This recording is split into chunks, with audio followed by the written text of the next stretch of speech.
오늘 대림절 두 번째 주일입니다.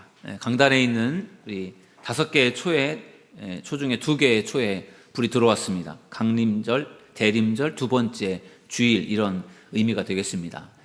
초가 하나하나 불이 들어오다가 4주를 지나서 성탄절이 되면은 저 빨간색 불이 들어오는 것으로 그렇게 이제 우리가 대림절을 준비합니다. 아마도 교회 많은 교회력 중에 우리 교회가 그래도 신경 써서 준비하고 진행하는 것이 아마도 대림절이 아닌가 싶습니다.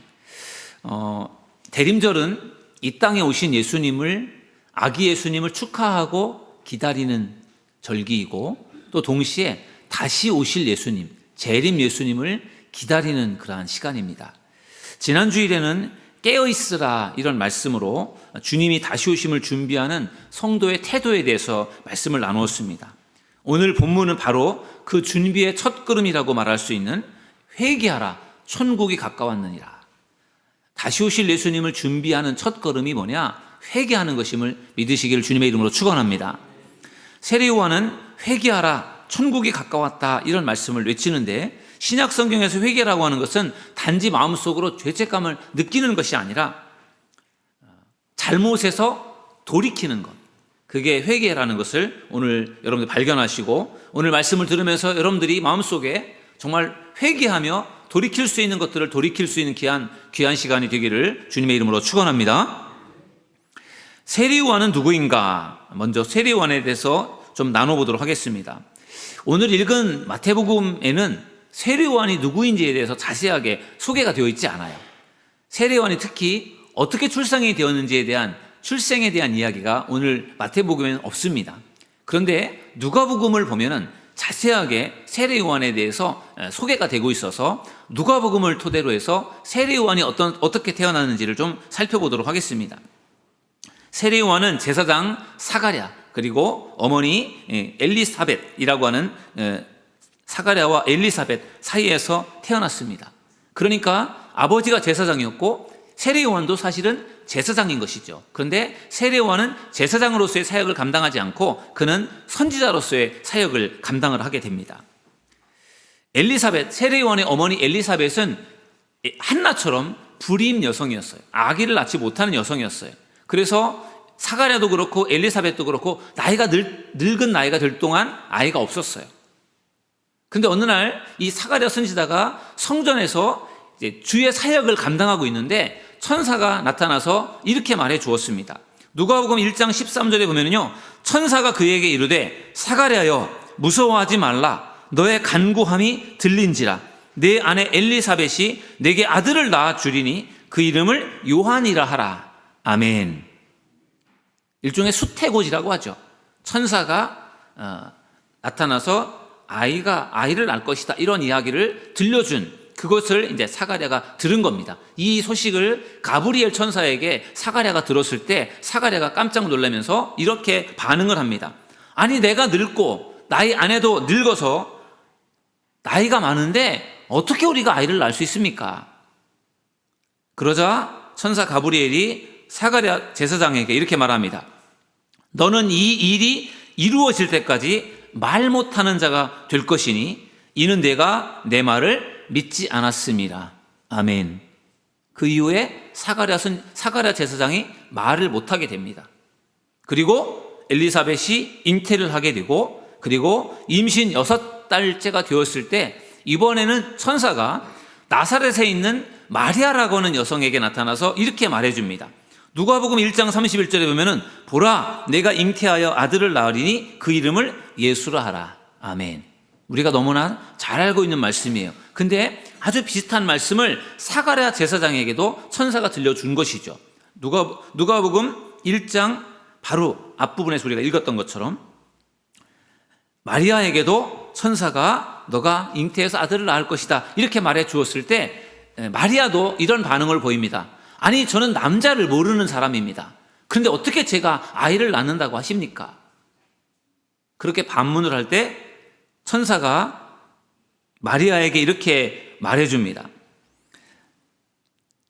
엘리사벳도 늙어서 아들을 임신했으며 임신한 지 6개월이 되었다. 이렇게 말하면서 하나님의 모든 말씀은 능하지 못함이 없느니라 이렇게 말해줍니다.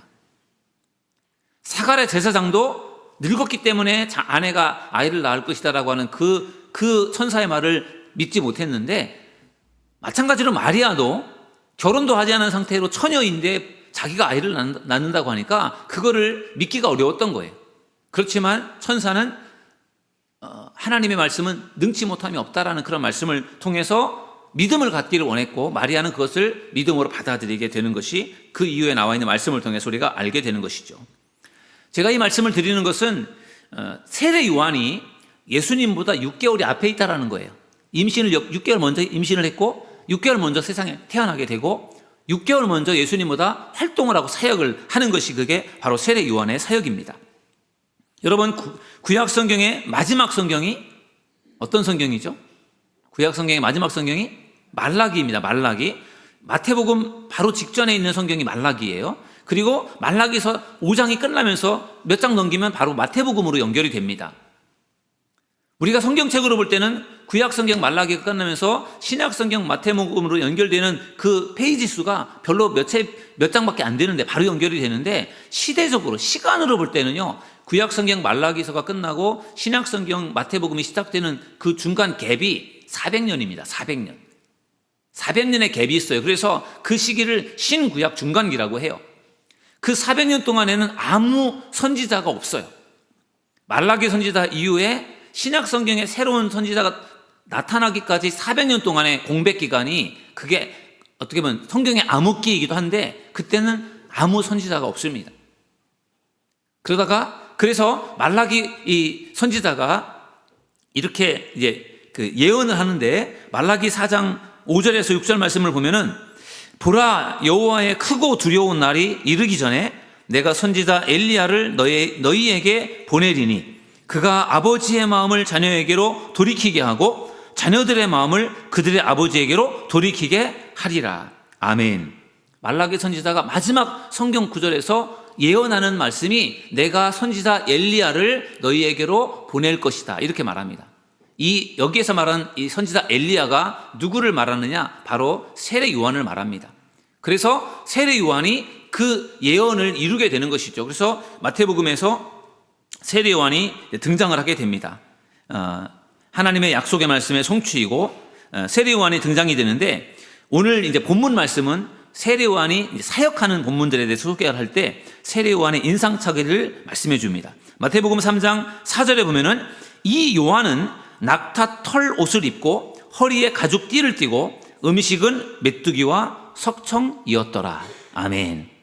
세례 요한에 대해서 설명하기를, 그는 낙타로 된 털옷을, 낙타 털로 만든 털옷을 입었다는 거예요.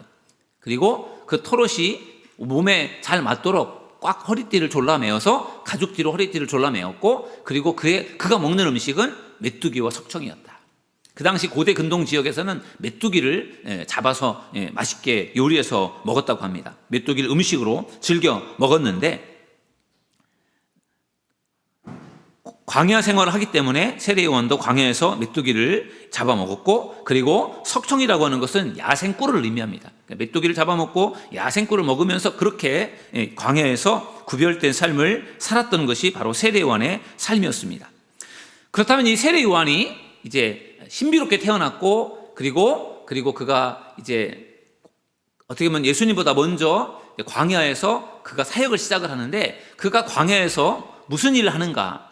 그가 이제 광야에서 전하는 메시지를 보면은 그가 무슨 일을 하는지를 알 수 있습니다. 그래서 오늘 세례 요한이 전하는 메시지를 세 가지로 나누어서 살펴보려고 하는데, 첫 번째 메시지는 뭐냐면요, 회개하라는 것입니다. 저를 따라하겠습니다. 회개하라.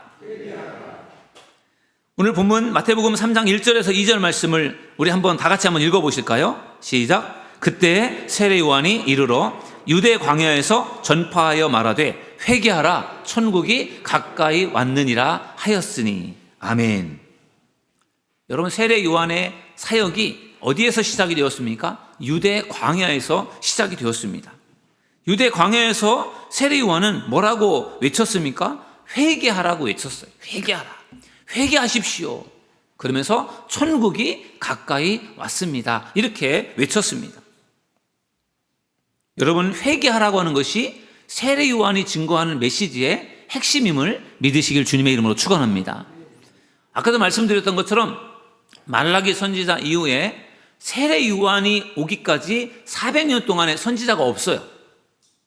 400년 만에 선지자가 나타난 겁니다. 그래서 선지자가 백성들에게 하나님의 뜻을 전하고 백성들의 잘못을 지적하고 회개를 촉구하는 그런 일들을 하게 된 것이죠. 그동안에는 선지자가 없었기 때문에 그런 말씀을 들을 수 없었는데 선지자가 나타나서 회개하십시오. 그리고 천국이 가까웠습니다. 그런 말씀을 전할 때 많은 사람들이 몰려와서 그 말씀을 듣게 됩니다. 여러분, 이 말씀을 들은 사람들의 반응이 어떠한가? 오늘 마태복음 3장 6절에 보면 이렇게 말씀합니다. 이때 예루살렘과 온 유대와 요단강 사방에서 다 그에게로 나와 자기들의 죄를 자복하고 요단강에서 그에게 세례를 받더니. 아멘.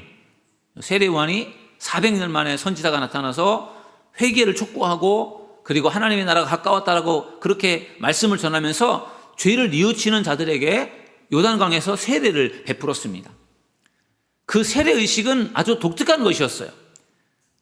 유대인들에게 있어서 그런 세례 의식은 없었습니다. 그들은 정결 의식이라 그래서 손발을 닦는다라든지 이런 방식으로 정결 의식을 했지 물속에 들어가서 침수했다 나오는 그러한 방식의 세례를 받지 않았습니다. 그런데 세례 요한이 죄를 뉘우치고 회개한 자들에게 그런 세례를 베풀 때 많은 사람들이 와서 죄를 회개하고 자복하고 세례 요한을 통해서 세례를 받은 것입니다. 얼마나 많은 사람들이 와서 세례를 받았는지 요한의 이름이 세례 요한이 됐어요. 많은 세례를 베풀기 때문에 이름 앞에 세례 요한이라는 그런 이름이 붙여지게 된 것입니다. 결국 세례 요한의 사역이라고 하는 것은 무엇이냐? 물 세례를 베푸는 것이었어요. 물 세례를 베풀어서 죄를 씻고 다시 오실 주님을, 이 땅에 오실 메시아를 준비하는 것, 준비시키는 것. 그게 바로 세례 요한이 했던 중요한 역할이에요. 예수님의 길을 준비하는 것. 그게 바로 세례 요한의 그런 준비였던 것입니다. 여러분, 신약 성경에서 회개하라고 하는 이 표현은요, 머리로만 깨닫고 가슴으로만 느끼는 것이 아니라 의지적인 행동을 동원해서 완전히 돌이키는 것이 회개임을 여러분 믿으시기를 주님의 이름으로 축원합니다. 세례 요한이 메시아의 길을 예비하면서 여러 가지 죄악으로 인해서 마음과 행위가 완악해진 유대인들이 무엇보다도 먼저 하나님께 돌이킬 것을 강조했습니다. 회개라고 하는 것은 내가 잘못된 것을 인정하고 뉘우치는 것, 그게 회개의 기본이에요. 그러나 그것은 회개의 기본일 뿐이지 그게 회개의 전부가 아니고, 회개는 하나님께로 돌아가는 것, 죄 가운데서 뉘우치고 하나님께로 돌아가는 것, 나의 잘못된 부분들을 돌이켜서 올바른 길로 가는 것, 그것이 진정한 회개임을 믿으시기를 주님의 이름으로 축원합니다. 여러분은 과연 하나님께로 돌이킨 인생을 살고 계신지 여러분 자신을 한번 생각해 보십시오.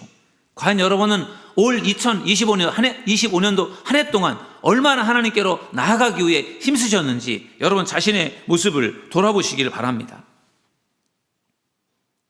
어떤 노인이 매일 골프를 치면서 시간을 보냈습니다.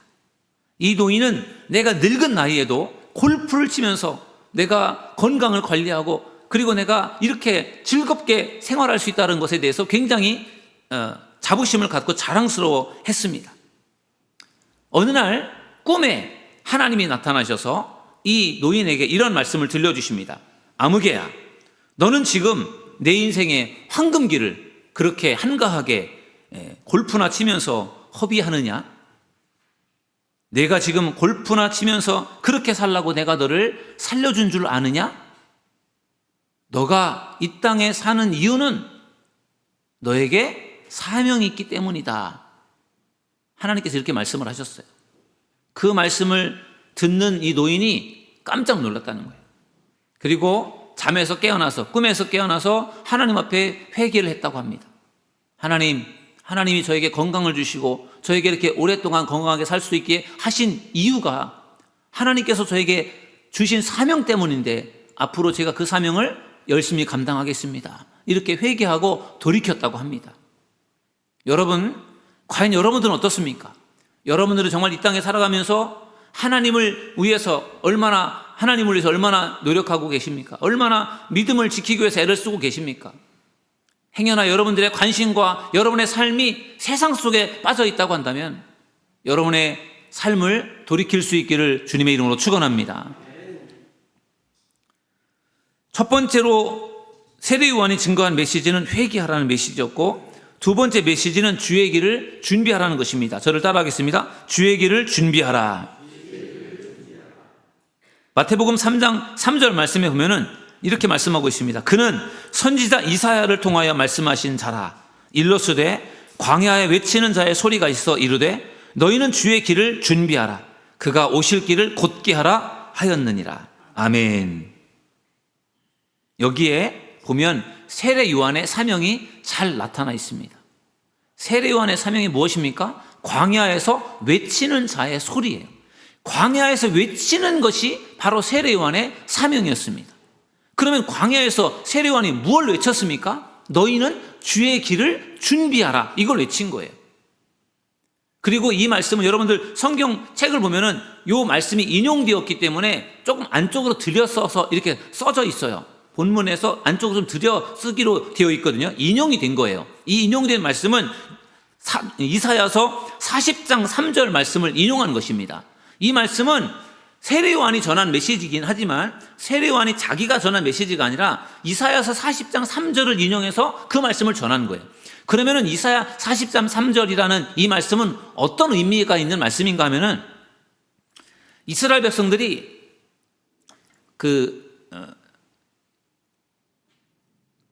바벨론에게 멸망을 당하고 바벨론의 포로로 잡혀가거든요. 포로로 잡혀가서 70년 동안 포로 생활하다가 그들이 본국으로 돌아옵니다. 그때 그 본국으로 돌아올 때 그들이 해방감에서 기뻐하며 돌아오는 그들에게 여호와의 길을 예비하라 하는 이러한 이사야의 외침이었다라는 거예요. 그러니까 해방되어 돌아올 때 그들이 이제 다시금 예루살렘으로 돌아갈 때 하나님께서 그들을 인도해서 맨 앞에서 인도해서 가시는 그런 걸 생각하면서 하나님의 주의 길을 예비하고 준비하라 이런 말씀을 이사야가 들려주었다라는 거죠. 근데 이 말씀을 지금 세례 요한이 인용을 해서 이스라엘 백성들에게 전하는 거예요. 마치 하나님께서 이스라엘 백성들을 해방시켜서 그들을 다시 데리고 오는 그 하나님을 준비하는 것처럼 여러분들도 메시아로 오시는 예수님을 준비하십시오. 그런 차원에서 너희는 주의 길을 준비하라 이 말씀을 증거하고 있는 것입니다. 여러분은 과연 주님의 오심을 잘 준비하고 계십니까? 주님이 언제 오시든 여러분들 주님 앞에 떳떳하게 설 수 있도록 준비하고 계십니까?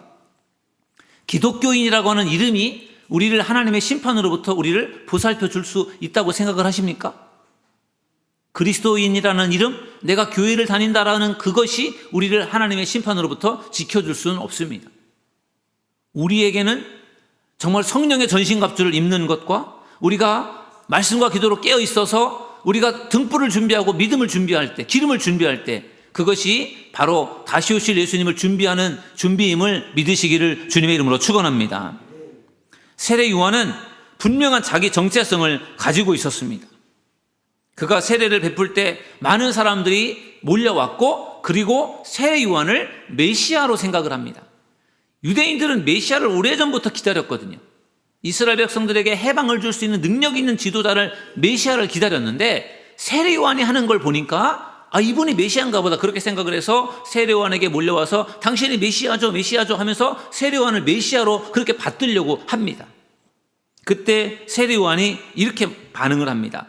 마태복음 3장 11절에 보니까 나는 너희로 회개하게 하기 위하여 물로 세례를 베풀거니와 내 뒤에 오시는 이는 나보다 능력이 많으시니 나는 그의 신을 들기도 감당하지 못하겠노라.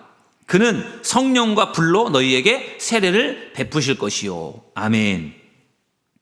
사람들이 세례 요한을 메시아로 떠받들려고 할 때 세례 요한은 나는 메시아가 아니다. 나는 메시아의 길을 준비하는 자다. 이렇게 이야기를 하면서 나는 그분의 신발을 들 자격도 없다라는 그런 고백을 합니다.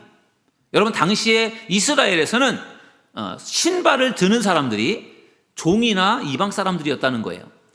그런데 세례 요한이 메시아와 자기를 비교할 때 나는 그분의 신발을 들 자격도 없다라고 하면서 철저하게 메시아와 자기를 구분을 짓고 있는 것을 볼 수가 있습니다.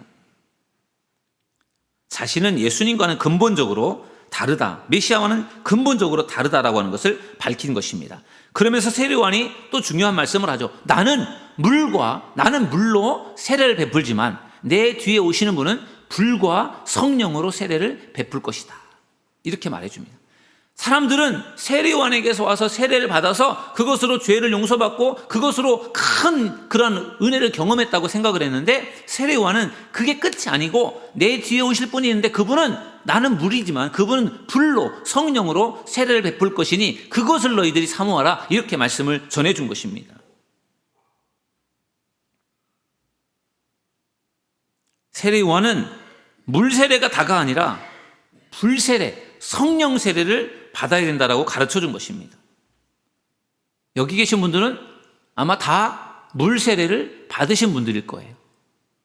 나는 세례 받았으니까 나는 구원받은 거지. 나는 세례 받았으니까 나는 죄 용서 받은 거지. 나는 세례 받았으니까 나는 다 됐어. 혹시 그렇게 생각하고 있는 분이 계십니까? 그렇다면은 하나만 알고 둘을 모르시는 거예요. 우리가 물 세례를 받은 것이 다가 아니라 우리도 불 세례, 성령 세례가 필요하다는 것을 믿으시길 주님의 이름으로 축원합니다. 그러면 세례요한이 말하고 있는 물 세례야 우리가 받고 있는 그 물 세례인데, 그럼 불과 성령으로 세례를 받으라고 할 때 이 불과 성령으로 세례를 받는다라는 것이 도대체 무슨 뜻일까요? 사실 여기에 대해서는 여러 가지 해석들이 있어요. 근데 그래도 그 중에서도 제일 많은 사람들이 인정하는 그 불과 성령으로 세례받으라고 하는 것은 어떤 의미인가 하면요, 마가 다락방에 임하였던 성령의 어떤 그러한 충만함, 바로 그런 것입니다.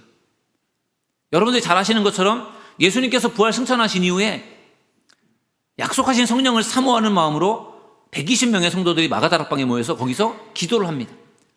계속해서 기도할 때 열흘째가 되었을 때, 예수님이 승천하시고 열흘째가 되었을 때, 그때가 오순절인데 그날 그곳에 성령이 임합니다. 그곳에 있던 120명이 모두가 다 성령을 받아요. 그리고 그들은 성령의 인도하심을 따라 각자 다른 언어로 방언을 합니다. 다른 언어로 그들이 이야기를 합니다. 놀라운 기적이 그들에게 일어난 것입니다. 그들은 그렇게 성령을 충만하게 받았습니다. 여러분, 우리가 물 세례를 받은 것이 귀한 것이지만 거기에서 안주하는 것이 아니라 성령의 충만함을 받기 위해서, 성령으로 세례받기 위해서 더 사모하며 준비하는 여러분들이 되기를 주님의 이름으로 축원합니다. 그것이 우리가 주의 길을 예비하고 준비하는 것입니다. 세 번째로 세례요한은 이렇게 메시지를 전합니다. 회개에 합당한 열매를 맺으라는 것이죠. 저를 따라하겠습니다. 회개에 합당한 열매를 맺으라. 세례요한이 회개를 촉구하면서 세례를 베풀 때 세례요한 앞에서 거만한 행동을 취하는 사람들이 있었습니다. 그들은 다름 아닌 바리새인, 사두개인들이었어요. 이들이 세례요한 앞에 나온 것은 죄를 회개하고 세례를 받기 위함이 아니었어요. 그들이 온 것은 세례요한이 무슨 일을 하고 있는가 궁금하기도 했고, 그리고 뭔가 꼬투리를 잡을 게 있나 그걸 보려고 온 거예요. 그들에게 세례요한이 이렇게 선포합니다. 마태복음 3장 7절에 보면 요한이 많은 바리새인들과 사두개인들이 세례 베푸는 데로 오는 것을 보고 이르되 독사의 자식들아, 누가 너희를 가르쳐 임박한 진노를 피하라 하더냐. 아멘. 독사의 자식들아, 이렇게 세례요한이 그들을 향해서 외쳤습니다. 여러분, 바리새인과 사두개인들은 자기들의 마음속에 나는 일반적인 유대인들과 나는 달라, 나는 그들과는 뭔가 구별된 사람이야 하는 그러한 의식을 가지고 있었습니다. 또한 그들은 자기들이 아브라함의 자손이다라고 하는 어떤 뭔가 자부심을 가지고 있고, 그들은 자신들의 신앙을 뭔가 과시하려고 하는 그러한 교만한 그러한 마음을 갖고 있었어요. 세례요한은 그들의 상태를 잘 알고 있었기 때문에 그들에게 독사의 자식이라고 질책을 한 것입니다.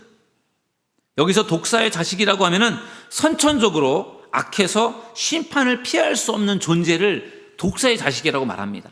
예수님께서도 바리새인들에게, 예수님께서 그들이 악을 가지고 있고 지옥의 심판을 피할 수 없다라고 그렇게 말씀을 하셨습니다. 세례요한은 바리새인, 이 사두개인들의 악한 모습들을 지적하면서 그들에게 회개에 합당한 열매를 맺으라고 말해줍니다. 마태복음 3장 8절에 보면은 그러므로 회개에 합당한 열매를 맺고.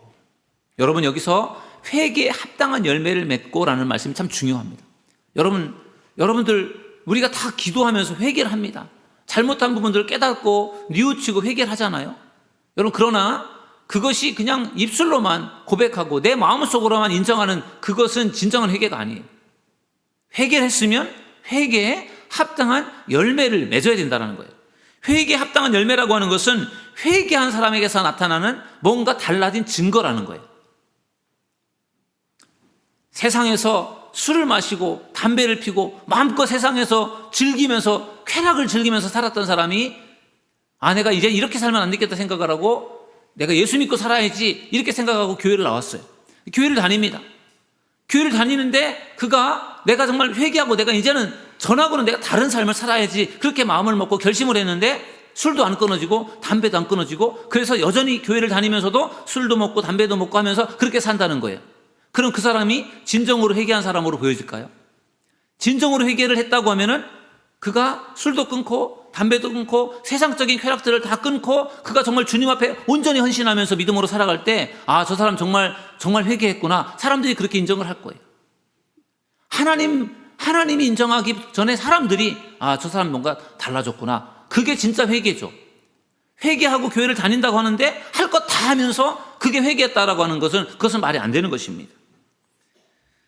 세례 요한이 그 바리새인과 사두개인들에게 이야기하는 것이 바로 그런 거예요. 여러분들 회개에 합당한 열매를 맺으십시오. 이렇게 말한 거예요.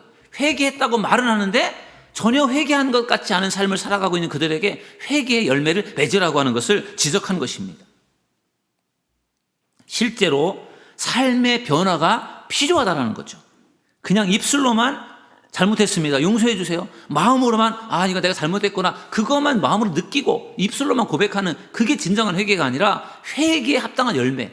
회개했으면 뭔가 달라지는 그러한 삶의 변화가 필요하다는 것입니다. 그럼 여러분들은 과연 회개에 합당한 열매를 맺고 계십니까? 나는 죄를 회개했으니 다 됐다 이렇게 생각하지 마시고 끊임없이 변화되기 위해서 애쓰시고 노력하는 여러분들이 되시기를 주님의 이름으로 축원합니다. 어느 날 한순간에 다 끊어지고 다 좋은 믿음으로 한순간에 되겠습니까? 꾸준히 애쓰고 노력하다 보면 어느 순간에 그것이 쌓여서 이루어질 줄로 믿습니다. 그것을 성화라고 합니다. 성화. 감리교 존 웨슬리 목사님이 강조했던 성화예요. 거룩해지는 거죠. 저도 성화의 과정 중에 있고 여러분도 성화의 과정 중에 있어요. 제가 여러분들보다 더 믿음이 더 크고 좋은 게 아니고 조금 더 좋은 거죠. 계속해서 우리는 계속 주님을 닮아가기 위해서 성화의 과정을 걸어가는 것입니다. 그러면서 우리가 회개하고 변화되고 회개하고 변화되는 그러한 과정을 걸어가야 될 줄로 믿습니다. 여러분, 나는 노력하지 않으면서 하나님이 알아서 다 해주시겠지 그렇게 생각하는 것은 그것은 잘못된 생각이에요. 하나님께 기도하며 하나님의 도움을 구하지만 여러분이 할 수 있는 노력을 여러분 최선을 다해 감당하시기를 주님의 이름으로 축원합니다. 세례 요한은 회개에 합당한 열매를 맺지 못한 사람은 하나님의 심판을 피할 수 없다라고 경고합니다. 마태복음 3장 10절에 보니까 이미 도끼가 나무 뿌리에 놓였으니 좋은 열매를 맺지 아니하는 나무마다 찍혀 불에 던져지리라. 아멘. 도끼가 나무 뿌리 위에 지금 올려져 있어요. 이제 들었다가 치면 이제 끝나는 거예요. 이제 지금 심판이 임박했다라고 하는 것을 예수님께서 말씀을 해주시는 거예요. 여러분, 모든 일에는 때가 있죠. 때. 날 때가 있고 죽을 때가 있고 뿌릴 때가 있고 거둘 때가 있고 건강할 때가 있고 아플 때가 있고 시작할 때가 있고 마무리할 때가 있고 2025년 12월 이제는 한 해를 마무리할 때가 됐잖아요. 모든 일에는 때가 있다라고 전도서에서 말씀하고 있어요. 정말 중요한 진리에 다 때가 있습니다. 여러분, 열매를 맺어야 할 때가 있다라는 거죠. 열매를 맺어야 할 때, 그때 열매를 맺는 믿음의 사람들이 되기를 주님의 이름으로 축원합니다. 회개했으면 회개에 합당한 열매를 맺으라는 것입니다. 예수님께서 제자들과 함께 예루살렘에서 나올 때 시장하셨어요. 배가 고프셨어요. 근데 저 앞에 보니까 무화과나무가 얼핏 보이는 거예요. 예수님께서는 저기 가면 무화과나무 열매를 좀 얻어서 그걸 먹을 수 있겠구나 생각을 해서 기대하는 마음으로 무화과나무 있는 데 갔어요. 가보니까 어땠죠? 잎만 무성하고 열매는 없었어요. 그래서 예수님께서 그 무화과나무를 저주했습니다. 그 무화과나무가 말라 죽었습니다. 예수님께서 원하시는 때에 열매가 없다고 그 무화과나무를 저주하신 거예요. 예수님이 원하시는 때에 열매가 맺혀져야지, 우리가 원하는 때에 열매가 맺혀지는 그게 중요한 게 아니라 예수님이 원하시는 때에 열매가 맺혀져야 된다는 거죠. 주님이 원하시는 때에 열매를 맺는 저와 여러분 모두가 되기를 주님의 이름으로 축원합니다. 주님이 원하시는 때에 열매를 맺지 못하면 주님의 심판을 피할 수가 없다라는 것이죠. 그것이 바로 오늘 말씀이 우리에게 경고하는 메시지인 것입니다. 오늘 재림절 두 번째 주일을 맞이해서 세례 요한이 전한 메시지에 대해서 말씀을 나눴습니다. 회개하십시오 라고 전했고, 주의 길을 준비하십시오 라고 전했고, 회개에 합당한 열매를 맺으십시오 이렇게 전했습니다. 세례 요한은 회개를 통해서 메시아를 맞을 준비를 하라고 외친 것입니다. 이 외침이 오늘 우리에게도 들려지기를 주님의 이름으로 축원합니다. 회개는 심판이 두려워서 억지로 하는 것이 아닙니다. 회개는 끊임없이 용서하시고 사랑하시는 그 하나님의 은혜에 감사해서 하나님께로 돌아가는 것이, 그게 바로 회개인 것입니다. 오늘 여러분의 죄를 깊이 깨달으시고 그리고 돌이키는 삶을 살기로 결심하시고 회개를 통해서 하나님과의 관계를 회복하는 믿음의 사람들 되기를 주님의 이름으로 축원합니다. 우리 찬양하고 함께 기도하는 시간을 갖겠습니다. 우리 함께 두 손 들고 찬양합니다. 이 찬양 불러보겠습니다.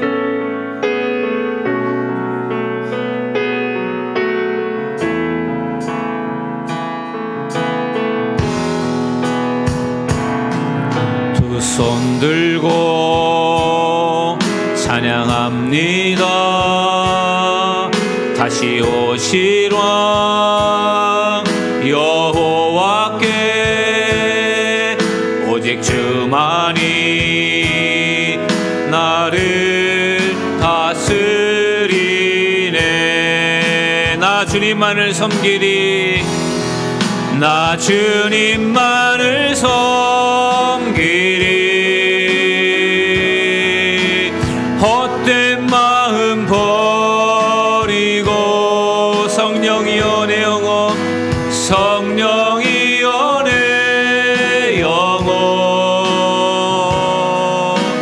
충만하게 하소서. 주님 앞에 내 생명 드리리. 우리 두 손 들고 나 주님만을 섬기리. 나 주님만을 섬기리. 헛된 마음 버리고 아멘. 성령이여 내 영혼 충만하게 하소서. 주님 앞에 내 생명 드리리라.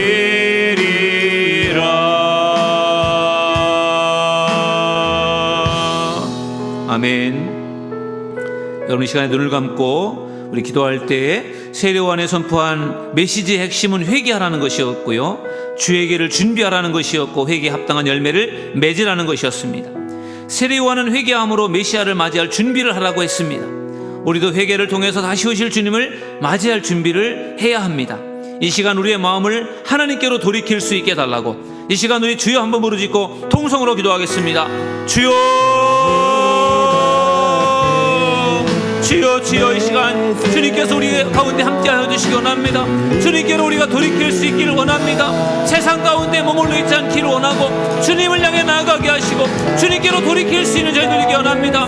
회개하기 원합니다. 우리의 죄를 고백합니다. 용서하여 주시고 주여, 저희들 정말로 우리가 회개에 합당한 열매를 맺기를 원합니다. 입술로만 고백하며 회개하는 것이 아니라 우리의 삶이 변화되고 우리의 삶이 달라지기를 원합니다. 주여 우리에게 은혜를 주시옵소서. 우리의 힘만으로는, 우리의 능력만으로는 부족합니다.